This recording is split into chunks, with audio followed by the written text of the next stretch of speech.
Are you voting for Kamala Harris? Yes, I am, proudly. What's her greatest accomplishment? Her greatest accomplishment? I would say that she's going to legalize marijuana federally, something that's been overdue by 100 years.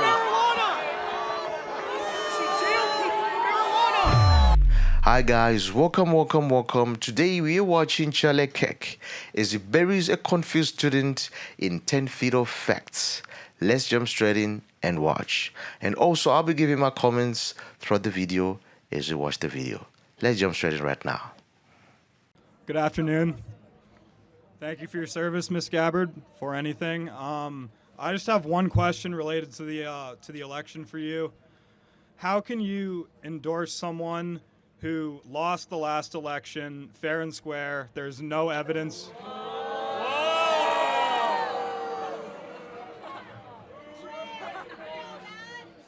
Let him finish, guys. Republican secretaries of state claimed it was fair. Trump tried to leverage the Georgia Secretary of State, Brad Raffensperger. He said, find me 11,700 votes. He has no respect for losing in our system. And what happened on January 6th happened on January 6th.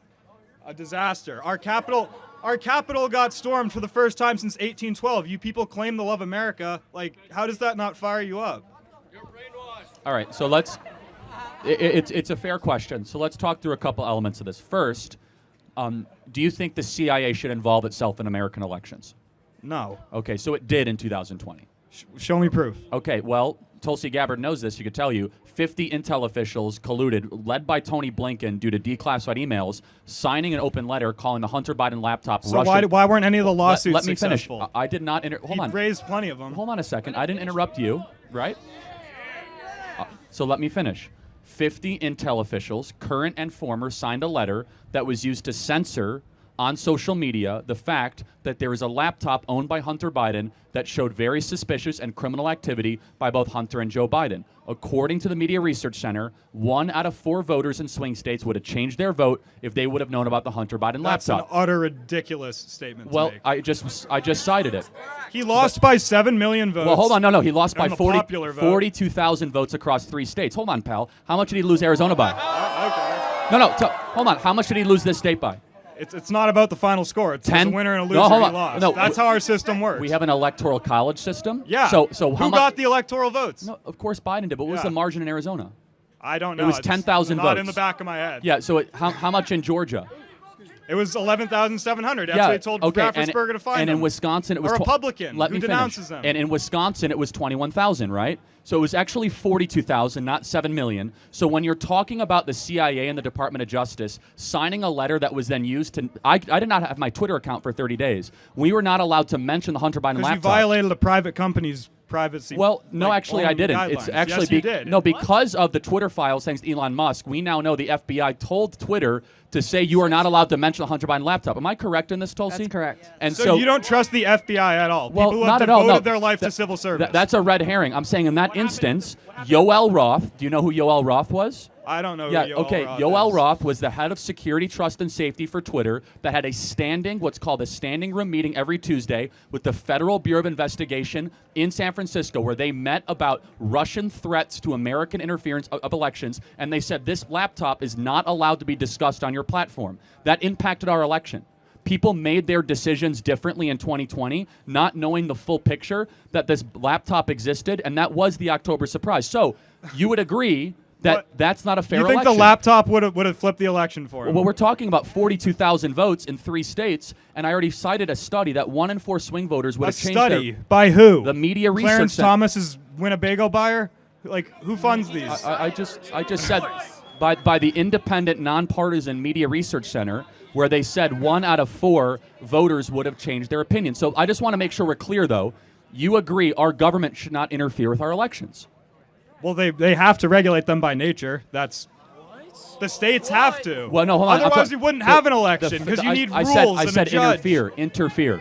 So should the federal government be able to restrict our speech during elections? Well, when you have what happened in 2016, where Russian disinformation spreads all over Facebook and other platforms, then you have.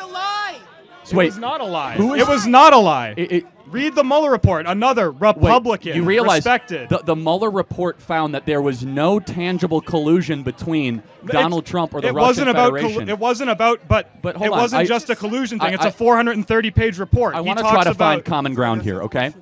I want to try to find common ground. Can we agree that 2020 was decided by very few votes?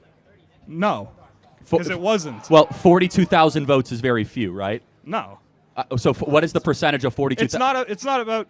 George Bush and Al Gore were as close as ever in 2000. Al Gore conceded, said, "You know what? I but lost. that- There might be a challenge." Hold on, but because he cared about the good of the country. You know, Al He Gore did. brought it all the way up to the Supreme Court, man, and he said that Bush was not the duly elected president. And he could have gone further because How do you go further than the Sup- Supreme Court?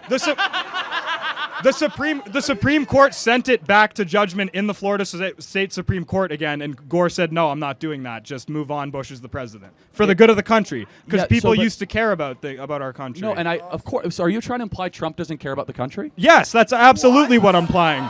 You think you think he sits in his gold room in Trump Tower and thinks, "Oh, how can I make things better for everyday so- Joe?" So let me ask one thing, and I'd love to have Tulsi. Just help me understand. So his business empire has been taken away from him. He's facing Yeah, because he broke the law. Can I finish my thought? He's facing 700 years in federal prison. He's been shot once with multiple assassination attempts. Why keep running for president if he doesn't love the country? Because 100 years from now in a history textbook, it's going to say Donald Trump's name, and that's what motivates narcissists.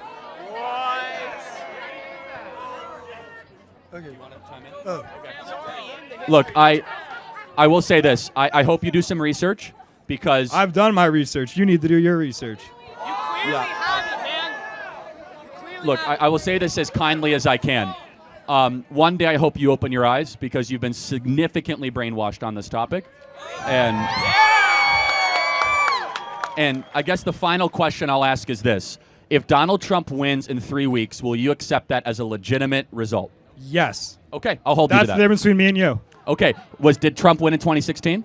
Yes. But you said that Russian interfered. Russian interference had a role in the election, but Trump won fair and square. He had more votes and more. Oh, and notice which how one is it Hillary supporters didn't storm Well, the no, Capitol. hold on. Hillary never conceded. Yes, she did. No, hold on. She had a concession speech the day after the election. I watched it in middle Hillary school. Clinton said Donald Trump was not the legitimate president of the United States. That's one milked clip that is played all over the internet. Yeah, she had a concession speech. When's the Trump concession speech in 2020? Show it to me. Let me ask you one more question. Are you voting for Kamala Harris? Yes, I am, proudly. What's her greatest accomplishment? Her greatest accomplishment? I would say that she's going to legalize marijuana federally, something that's been overdue by 100 years.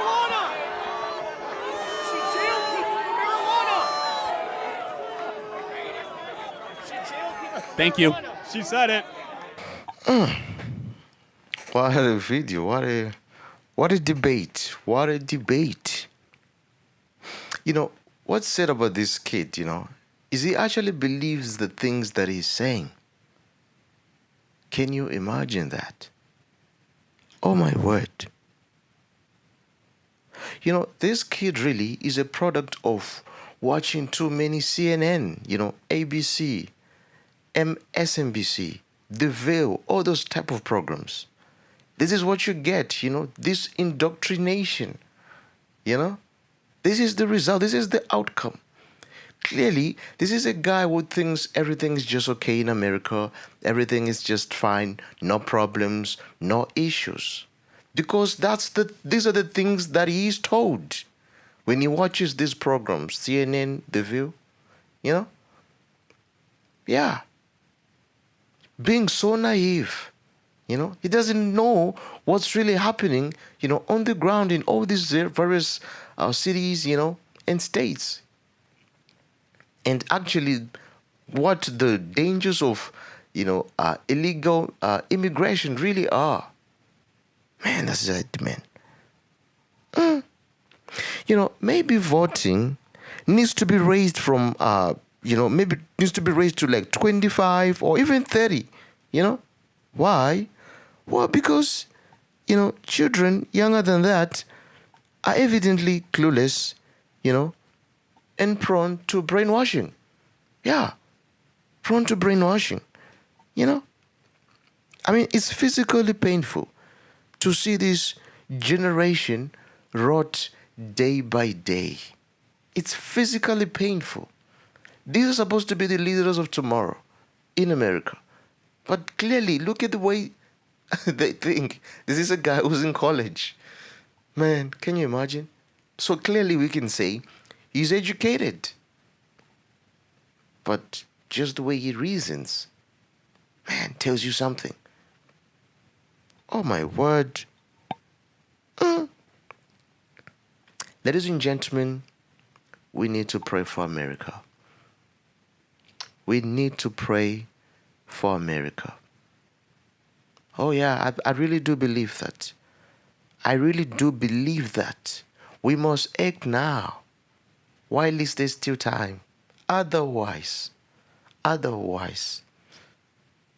things will get so out of hand that America will become a laughingstock. Yeah, I mean, being for real, you know. Being for real. I mean, you can't imagine this. Because, you know, the sad part is that this kid is going to walk away from this debate, you know, thinking that I just owned that guy. Oh, yes, I did. I was right and he was wrong. And he's going to brag, you know, when he talks about it, you know, among his friends. I owned Charlie. Can you imagine? Huh? I mean, come on, guys. The Gen Z is supposed to be the smarter generation. Yeah, Gen Z is supposed to be smarter. I mean, they've got all the advantages. I mean, technology, you know. Now it's easy to learn about anything, you know. Knowledge is abundant now. But clearly, they are not taking advantage of these things. Or they are being turned into something else. Yeah. Oh my word. You know, and the sad reality is that you'll never be able to get through to these kids. I mean, they just don't want to learn. It's as if their hearts and their minds are so hardened, they can't even listen to what you're saying. All he cares about is what he is saying, you know, getting his own points across and put out there. It's as if they come for these debates, you know, totally, you know, having a mind that is shut off, not even listening to what you're saying. Can you imagine this? Huh?